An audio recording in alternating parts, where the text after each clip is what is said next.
archaeologist Miranda Aldhouse-Green believes this murder is evidence of Druid sacrifice, preserved in forensic detail.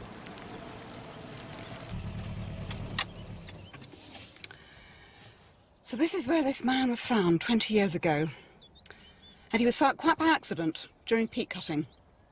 In August 1984, the peat cutter suddenly found what he thought was a branch of a tree, went down to look at it, found it was a limb.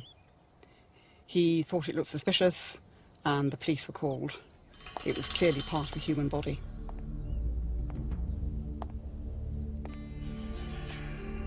Now known as Lindo Man, the body found in the bog was carbon dated to the mid-1st century AD, the time of the Roman conquest. Mummified in the peat, his entire upper body is extraordinarily well preserved, from his skin, which still shows visible prints on his fingers, to his internal organs. Who Lindo Man was, and exactly how and why he died, has long been a puzzle. Well, this person could accidentally have fallen into the bog.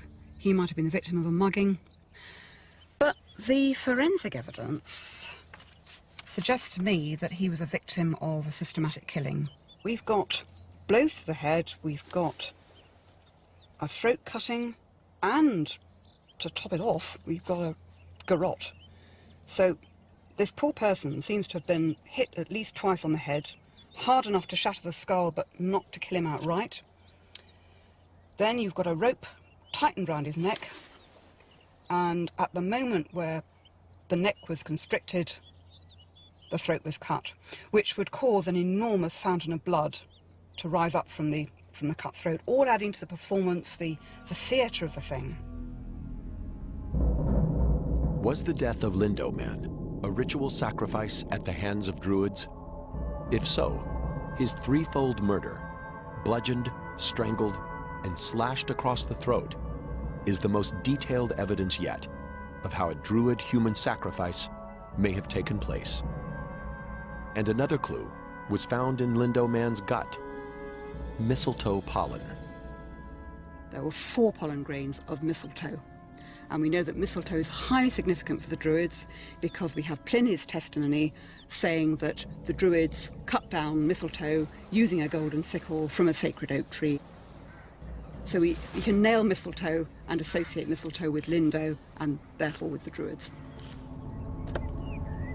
Aldhouse-Green believes that Lindo Man may have been sacrificed to persuade the gods to halt the Roman advance. We think the Lindo Man died in the mid-1st century AD, and the Romans are pushing northwest from the southeast in order to smash Anglesey. It's a time of great crisis, and yet again we have the idea of a sacrificial killing when people's backs are up against the wall, when it is essential that the Romans are stopped from smashing this holy of holies of the Druids. For this sacrifice, the Druids select a special victim: a young Celtic aristocrat.